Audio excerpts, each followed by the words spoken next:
There's a quiet kind of rebellion in staying up late, even when you're exhausted. You tell yourself it's just how you are, a night person, more productive after dark. But a lot of the time, the real reason is more intimate than that. Night is the only part of the day that feels like it belongs to you. During the day, your life is rented out. Your attention is scheduled. Your behavior is watched, measured, responded to. Even if nobody is literally monitoring you, you feel the invisible pressure of being reachable, appropriate, useful, pleasant. And then the house gets still, the messages slow down, expectations soften, and your nervous system finally stops bracing for the next demand. If you love staying up late, it might not be that you love the night. It might be that you love the absence of extraction. Psychologists sometimes talk about something called revenge bedtime procrastination, which sounds dramatic until you recognize it in yourself. It's when you delay sleep, not because you're having so much fun, but because going to bed feels like surrendering the last remaining piece of autonomy. Tomorrow is already waiting with its obligations. Staying awake is your way of saying, not yet. And you can feel how strange that is if you zoom out. Sleep is one of the most caring things you can do for your body. Yet people will protect their late night time like it's oxygen, even as it makes them miserable the next day. That's the paradox. It's not rational, it's psychological. Autonomy is a basic human need. And when you don't get enough of it in the daylight, you start stealing it from the night. A lot of late night people have a history of being on for others. Maybe you were the reliable kid, the good student, the emotional thermometer in the room, always scanning for what mood the adults were in, always adjusting yourself to keep the peace. Or maybe adulthood did it to you. Jobs that take your best hours, commutes that eat your morning, families that need you before you've even had a thought to yourself.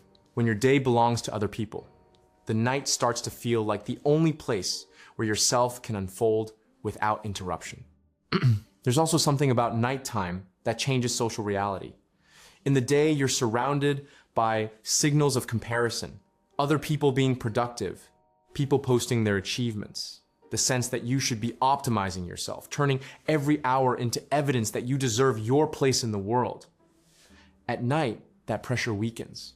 The world goes quiet and your brain stops performing. That's why even small things feel better at midnight. The same music, the same show, the same snack. It's not just the content, it's the context. When fewer eyes are on you, you can like what you like without defending it. And for some people, staying up late is less about pleasure and more about safety. If you grew up in a home where daytime meant chaos, criticism, or conflict, your body can learn a strange association. Day equals vigilance. Night equals relief. Maybe the yelling stopped once everyone went to bed. Maybe the tension softened. Maybe you could finally read, draw, or think without someone barging in. Your brain doesn't forget that. It stores it as a pattern. So later in life, even if your life is stable, your nervous system may still treat nighttime as a protected zone. You might not consciously remember why, but your body remembers the feeling of finally being left alone. Some late night love is also about identity. People underestimate how much our sleep habits become a story about who we are. The world is built around early schedules, early energy, early achievement. If you've ever felt out of step with that, staying up late can become a way of claiming a different rhythm, a private culture, the night shift of the soul. You start to romanticize it because it hurts less than feeling like you're failing at normal. It's easier to say, I'm just a night person, than to sit with the quieter truth that maybe you never felt fully welcomed by the day. And yes, sometimes it really is biology. Chronotype is real. Some brains genuinely wake up later and hit their cognitive stride when others are winding down. Teenagers, in particular, have a natural shift toward later sleep, and then they get punished for it by school start times that treat biology like a moral choice.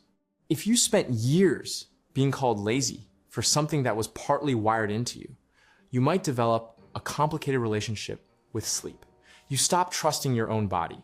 You start negotiating with it, fighting it, proving something to it. Then there's the way the night changes thinking. In darkness, your mind becomes more associative, less linear, more dreamlike. For creative people, that can be intoxicating. The day wants clarity and conclusions. The night lets you wander. It's why Ideas arrive when you're brushing your teeth at 1 in the morning. It's why you suddenly want to reorganize your whole life. The quiet removes friction. But the same thing that makes the night fertile can make it dangerous. Rumination loves an empty room. Anxiety loves a silent phone. When you stay up late, you're alone with the only thing you can't scroll past forever, your own mind. Some people keep staying awake because sleep is when the mind gets louder.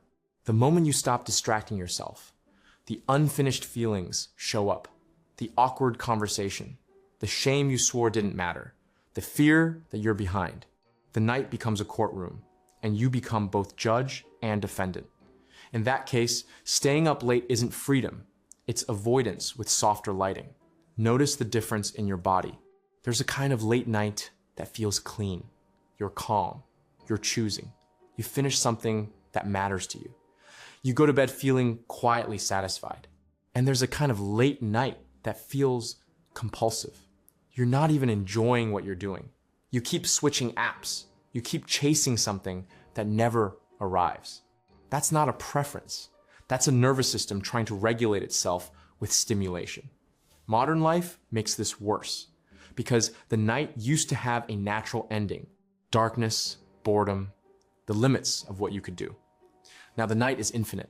You can order anything, watch anything, talk to anyone, fall into any argument, any fantasy, any loop. Your brain is built to follow novelty, especially when you're tired, because tired brains crave quick reward. The late night scroll doesn't feel like a choice because, in a way, it's not.